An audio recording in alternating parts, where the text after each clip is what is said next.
Hello, everyone, and welcome to episode 9, I think, of Elden Ring Lore Explained. We have Clover and Typler here once again. Hello. Hi. And today we're going to be talking about the most iconic character in Elden Ring. The first big design that everyone latched onto. I mean, really the first major character design that got fully revealed. Um, You know her, the big red-headed cyborg Valkyrie woman, the Blade of Mikola, Malenia the Severed. She is a rather divisive figure, I think. Both due to her actions in lore and as a boss in game. For a variety of reasons, which we'll be sure to get into in this video, or that you've already heard about me talking about, because you've watched, if you watched the Remembrance bosses ranking, you know my thoughts on Malenia as a boss. Um, Not great, not super positive. But we're not really here to talk about gameplay. We're here to talk about lore. So, Malenia is one of the children of Radigan and Marika, who are both the same person, a single god, and as a result, Malenia is an Empyrean. And she is the twin sister of Mikola the Unalloyed, who is also an Empyrean. Now, unfortunately, despite apparently being closer to godhood than any of their siblings, these two were both cursed upon birth, or well, they were born with a curse. Mikola was born cursed with eternal childhood. He would never grow beyond being a child, physically. While Malenia was cursed to harbor a rot within her, and this is the Scarlet Rot, which we see plenty of in Caelid and a few other places. Now, it must be specified that the Scarlet Rot does not originate from Malenia. There is a location beneath the eternal city of Noxtala known as the Lake of Rot, and it is apparently beneath this lake that an outer god is sealed away, and this outer god is the source of the Scarlet Rot, which presumably means that some outer god meddling was behind things once again, and in this case it was this outer god cursing Malenia to be born with a disease, basically. I don't know who would have been responsible for cursing Mikola with something, but, maybe he just had a weird condition. So, the rot, as far as we can tell, started to take its toll on her from a very young age. By the time she was learning how to use a sword, she had already lost her right arm. Uh, So presumably that was amputated because it was like having a gangrenous limb or something. It's like when the tissue dies, you got to cut that shit off. And was probably also done to theoretically stop it from spreading, I imagine. Um, and she had a prosthetic arm made for her by a family that lives in the Altus Plateaus known as the Marias family. They seem to rule over the Shaded Castle. Um, and it should be of note that the Marias family worshipped Malenia and her Rot as a goddess. And they were not the only ones who did this. There was also sort of like a cult called the Children of Rot that viewed her as a goddess. Presumably they were followers of the outer god underneath the Lake of Rot, though I don't know if they knew about its existence. And they believed that the Scarlet Aeonia, the blooming flower that she's able to create, that progresses her rot, would eventually make her become a goddess. I don't know how they were aware of this information. I don't know, some sort of telepathic communication with the outer god, but, you know, they knew this somehow.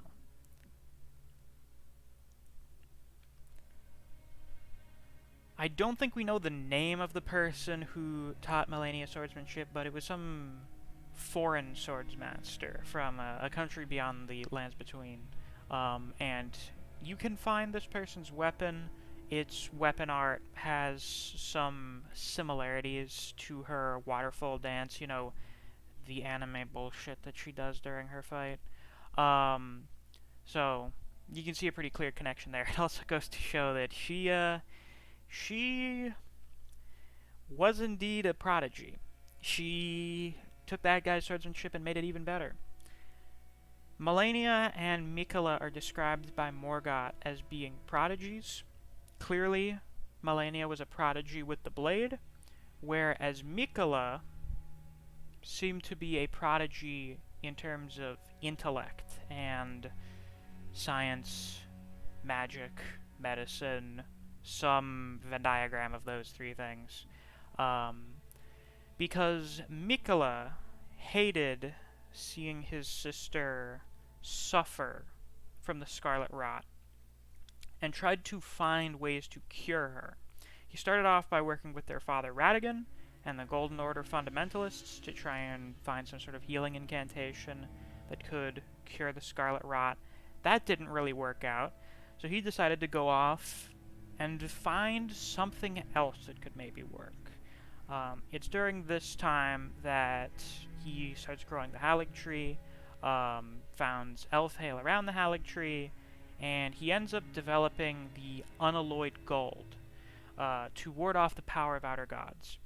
Now, Unalloyed Gold is a very specific... what's the word I'm looking for here? It's very specifically different from normal gold, because when something is unalloyed, that means it's pure. There's nothing else mixed in with it, which tends to usually happen with like natural metals and stuff, as you get other minerals in there. So this pure gold was something that he was using to ward off outer gods. Because he can just figure out a way to do that, I guess, because he's a prodigy. And this is why a lot of the stuff that Malenia has is made of unalloyed gold. Like her armor, her prosthetics that he eventually makes, they are made of unalloyed gold. And I'm pretty sure he also gives her a needle that she like stabs into herself that stops the progression of the Scarlet Rot. The same thing happens with Millicent, who we'll talk a little bit about later. So I guess Mikola was aware that the Scarlet Rot was coming from this outer god beneath the Lake of Rot. But also the needles work on other outer gods, like the Flame of Frenzy. So I guess he just kind of had a general thing about that. I believe one of Malenia's item descriptions describe her as believing that Mikola was the most fearsome Empyrean of all. Like, he was the most terrifying out of all of them. Which is really weird to consider when you remember that he was like a perpetual 5-year-old or something. Now you could wonder, is that because of his genius? Maybe. Possibly. Smart people can be pretty terrifying. However, it does seem like there were some other aspects to Mikola beyond his intelligence, and it seemed to be a sort of charismatic or persuasive nature to him. There are a lot of connections between Mikola and a character we hear about called Saint Trina, who is sometimes described as being a girl and sometimes described as being a boy. There are a lot of Saint Trina items we find around the Halig Tree and in Elfhail.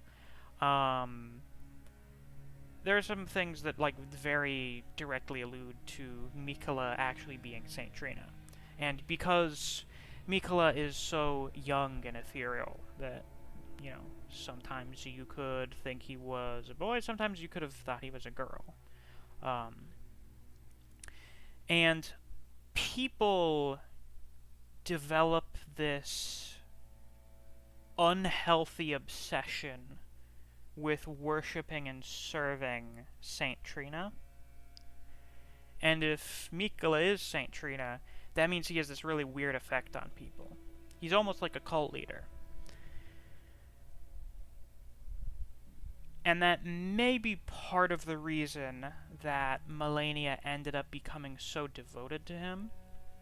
She calls herself the Blade of Mikola, as in she is the weapon of someone else, despite being a demigod and an Empyrean.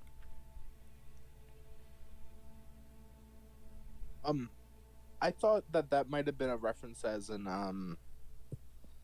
what are those the people called that serve as the protectors of the gods? Um, like in the lands between, or like just in Yeah. general? No, the lands between. To become a god, you need to have, Ah, was it a husband, a consort and a consort, shadowbound beast. a shadowbound beast? Do you think that she was eventually potentially going to be his shadowbound beast?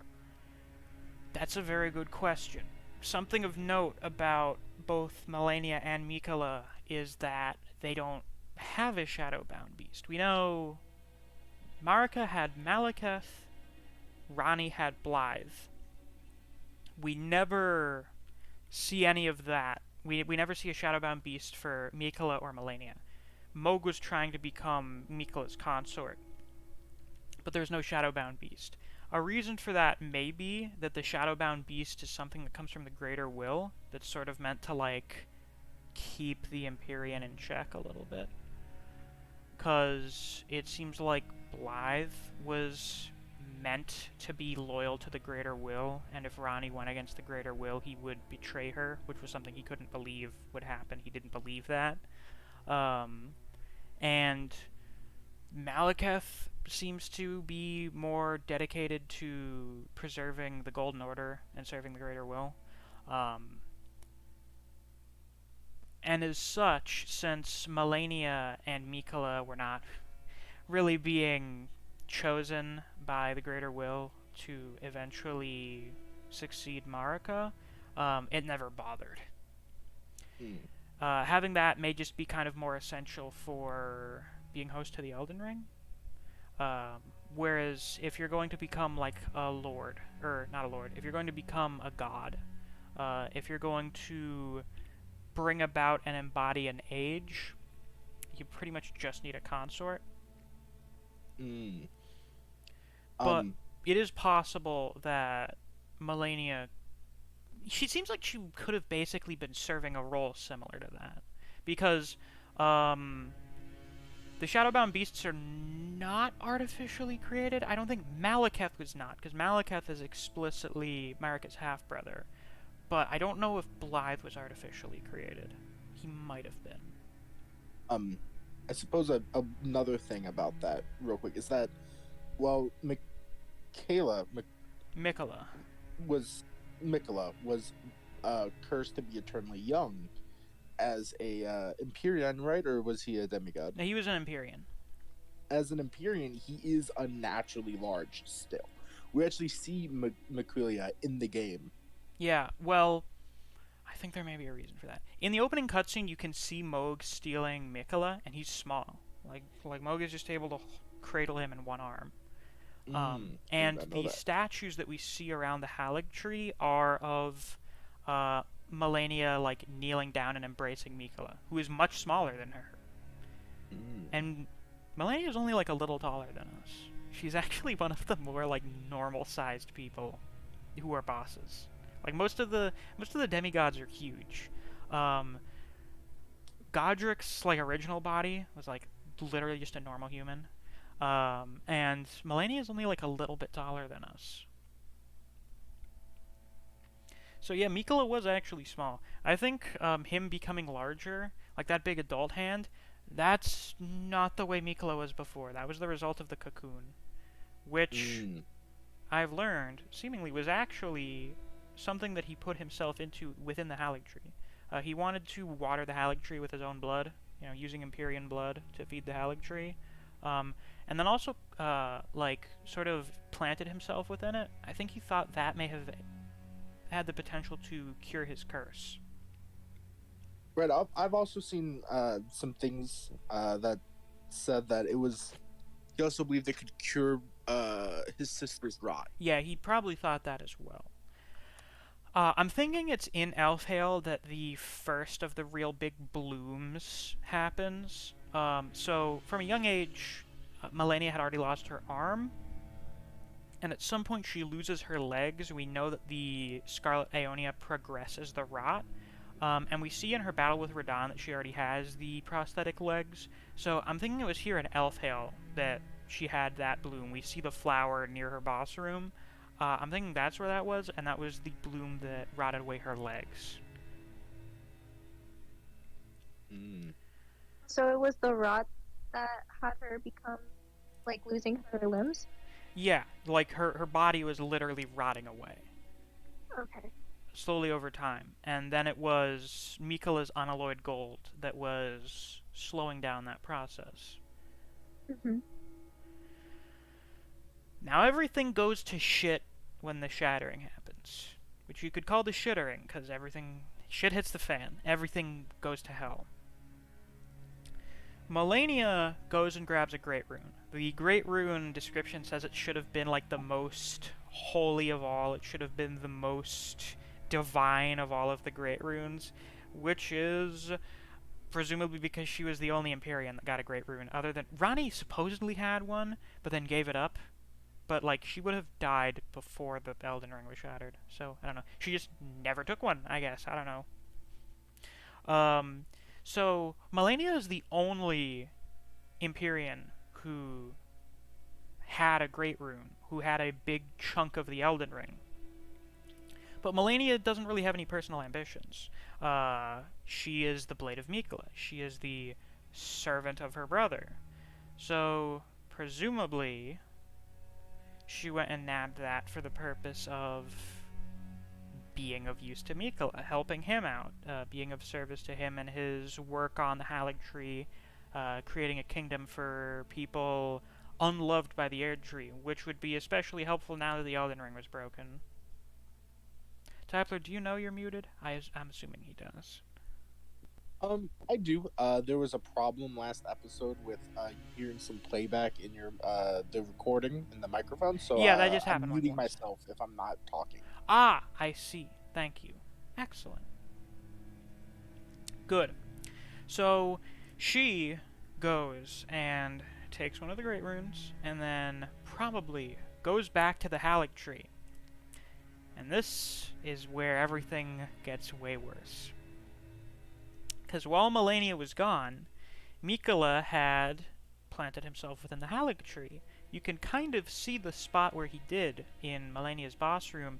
There's like this human shape that was growing in the Haligtree, and there's like this big chunk missing underneath it, like underneath the rib cage. There's like a big hole there.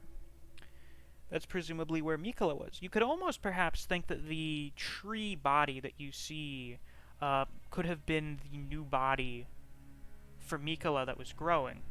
Or it was just the Haligtree, making that because of Mikola's blood influencing it. But there's a pathway to the Mohgwyn Palace that you can find in the consecrated snowfields. Meaning that Mohg had a way to get to the Haligtree. So while Malenia was gone, Mohg also grabbed a Great Rune, and then went over to the Haligtree and snatched up a helpless Empyrean to take as his consort, and then left to go back to the Mohgwyn Palace. So then when Malenia comes back to the Haligtree, Mikola's gone. Wait, he just stole a child? Yeah. Moog's kind of a bad person. We go over this in the Moog video. Yeah, Moog's kind of a bad person. Putting it very Um, lightly. it, perhaps that's the reason, actually, that we see Mikola's hand as so deformed and gross looking, Yeah, it may is have been because he because he doesn't. was growing into the Haligtree. Yeah. Another thing too to note is Mikola is a guy, right? Yes, he is. And Moog is a guy. That was something I took note of when we found out about Mikola for the first time. I was like, wow, interesting, Moog swings that way, I guess. And then I found out later that Mikola was a perpetual child, and I'm like, oh. Oof. Yeah. Also, I should have also taken more into account that Mikola was kidnapped against his will and didn't want to become Moog's consort, so there's like no consent there. Yeah, Moog's kind of a horrible person. Groomer. Though we go over this in episode 6. Yeah, episode 6. Um, so naturally, Malenia, being subservient to her brother, being pretty much devoid of any other sort of motivations or personality beyond serving him, gets back to the Haligtree and is like, where the fuck is Mikola? Who the fuck took my brother? And it's probably this that puts Malenia out on the warpath. Somebody who wants to become Elden Lord probably stole away the Empyrean that has no way of defending himself by himself. So she goes out, leads the clean Rot Knights, who have sworn to serve her, even if it means their own infection with Scarlet Rot, the putrefaction of their flesh. The fact that they're pretty much dying makes them fight without abandon, so they're quite formidable warriors. She leads the Clean Rot Knights. They go on the warpath around the Lands Between. They fight Godric in Limgrave, which does not go well for Godric. You could tell that was a pretty easy fight for them because there's not really any signs of the battle there. They just kind of walked in and were like, hey, Godric, nice place. Do you have Mikola? No? Good, fuck you. And then leaves. After Godric, pleads for mercy on his knees. Then they go over to Caelid, where the supposed mightiest of the demigods lives. That one is not an easy fight. That one is not a pushover. The Redmayne Knights are ferocious warriors, not as good as the Clean Rat Knights, but they're still pretty strong. And Radahn is there. The Conqueror of the Stars, Star Scourge Radahn. They fight. My god, do they fight. And they eventually come to a stalemate. Malenia will eventually lose to Radahn, and as such, she decides to unleash the Scarlet Aeonia, because she can't beat him otherwise. Based on the cinematic trailer, it looks like when she does this, there is like this black substance seeping out of her helmet. I am fairly confident that means this is the second bloom that rotted away her eyes. So from this point onward, Malenia is blind. And, well, we went over what happens to Radahn and Caelid in the last place. Pretty much nuked the place with a biological weapon. Turns Caelid into Ohio, as it is in the present. And Malenia is put into a deep slumber. Using the Scarlet Aeonia and fighting Radahn really takes it out of her. So she basically goes into a coma. But she is rescued by a Clean Rot Knight by the name of Finlay, who takes her leader and carries her all the way back to the Haligtree. Not directly. We find out from Millicent's questline that they go back to the Shaded Castle where the Marias family? The Marias family. Yeah, the Marias family lives, which at the time is being led by some guy whose name I don't remember. Um, something. What was it? Morai? I think it was Morai Marias. He's not super important. We know he worshipped Malenia as a goddess. Um, goes there and then goes back to the Halleck Tree because that place is friendly to Malenia. So they would let her stay there. And we encounter some other Clean Rot Knights there as well. So, they're allies. And then they go back to the Halleck Tree, where Malenia slumbers. Now, of course, I mentioned Millicent. Millicent's kind of important. She and her sisters emerge from the Aeonian swamp. As in, they are entire human beings created from the Scarlet Rot.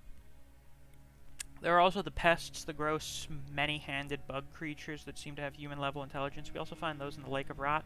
Those seem to just kind of originate from the Outer God creating them. Scarlet Rot's interesting, because it is part of the cycle of birth and decay. Decay involves death and the end of life, but it also leads to the sprouting of new life. I mean, all of the gross shit that we find in Caelid is alive. All of the weird fungus stuff, a lot of the gross creatures, they're living things that were born from decay. And that explains how, Millicent and her sisters can come into being, and also explains why, when, eventually, we fight Malenia, and she has her third bloom, becomes the goddess of Rot, she's got like a bunch of butterflies coming out of her back, because decay creates life.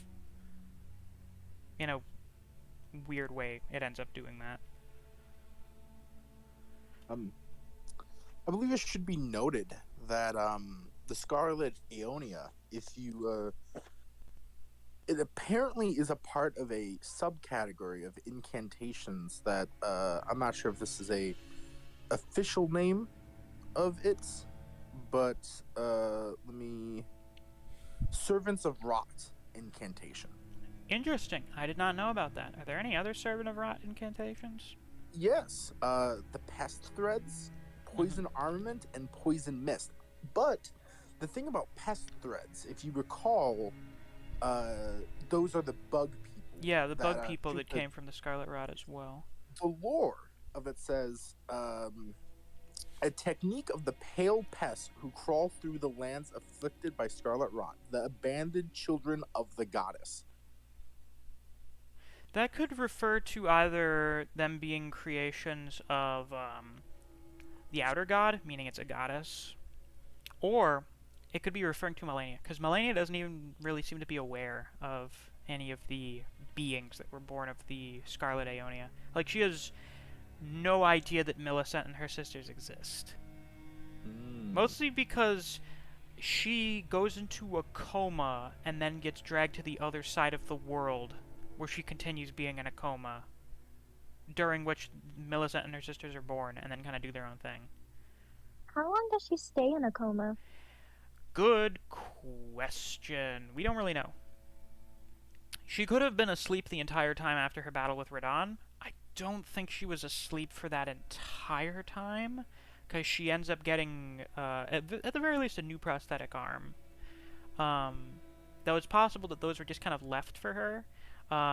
When you go back and you watch the story trailer, you see that her prosthetic arm got destroyed by Radahn, and maybe her helmet got destroyed, or it got all gross and corroded because of unleashing the Scarlet Aeonia. So when we find her, her helmet and her prosthetic arm are just kind of on the ground next to her.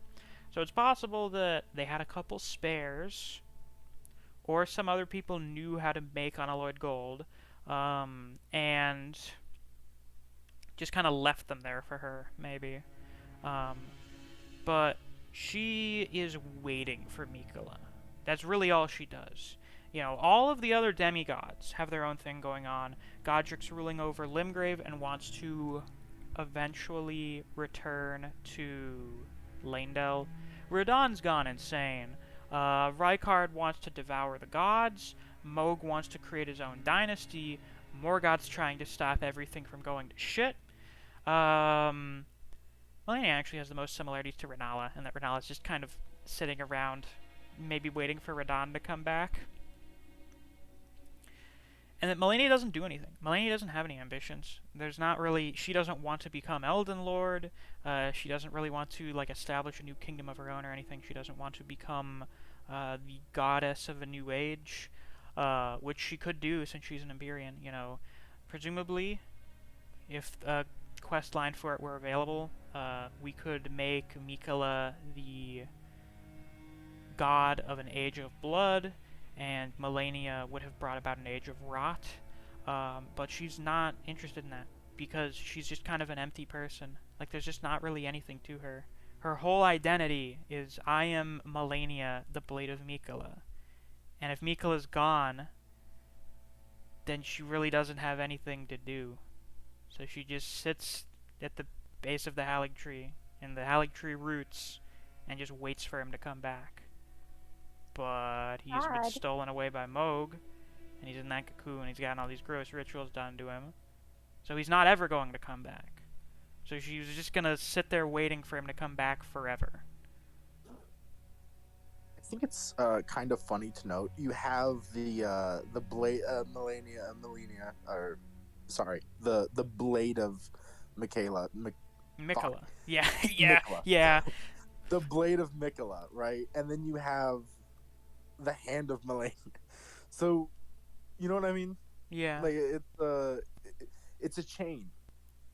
It's the assistant. Which to one was the the hand of assistant. Malenia again? The katana. Ah, right, The right yeah, one. yeah.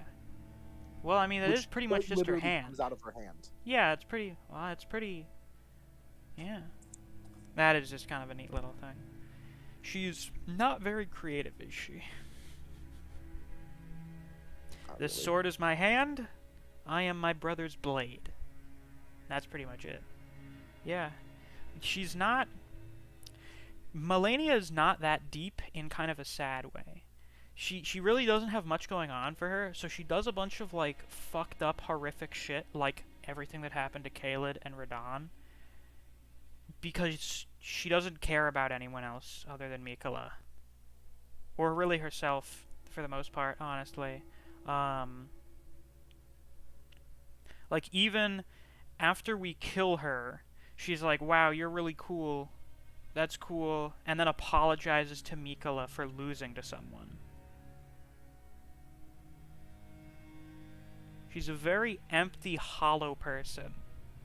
Which, you know, allows her to do pretty fucked up things without any real remorse. But also means that she just really has nothing going for her. She's just kind of there. Yeah, she's there, but she did have a lot of love for her brother. Yeah, A lot of love. but unfortunately, when he was gone, that left her with pretty much nothing. Yeah. Which is really sad. Yeah, it's quite depressing when you think about it. Yeah. Wow. All she wanted was her brother. Yeah.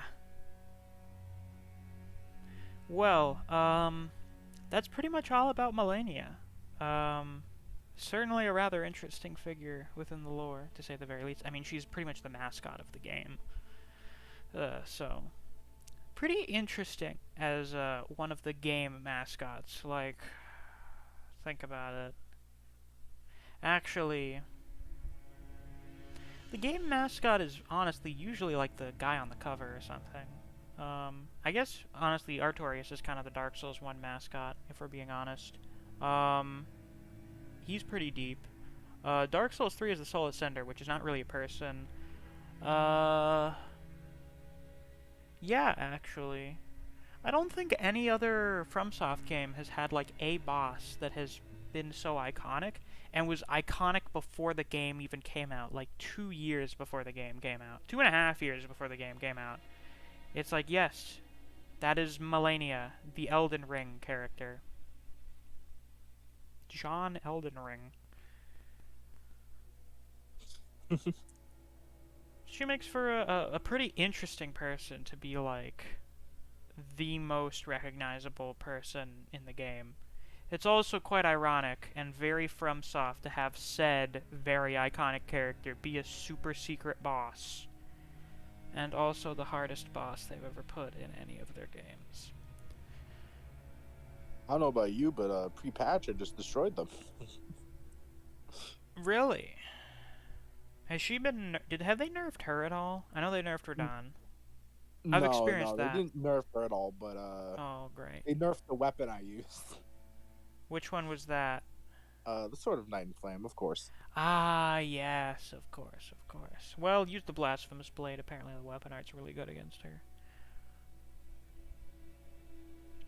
I don't know. We're gonna be testing out the blood magic build against her soon. I planned on doing that this week, but apparently Return to Yharnam is this week, so I'm gonna be doing that instead, which will have already started by the time you're watching this, because this comes out on Saturday. So yeah, that's pretty much all for today's video. If you enjoyed, please be sure to like, comment, subscribe, and click that notification bell so you don't miss any future episodes of Elden Ring Lore Explained. We upload these every Tuesday and Saturday. We'll maybe have the occasional Friday every once in a while. I also have a Discord server if you're interested in that. That should be linked down in the description. Thanks for watching. I'll see you guys around. Until next time, take care. Bye-bye. Bye. Bye.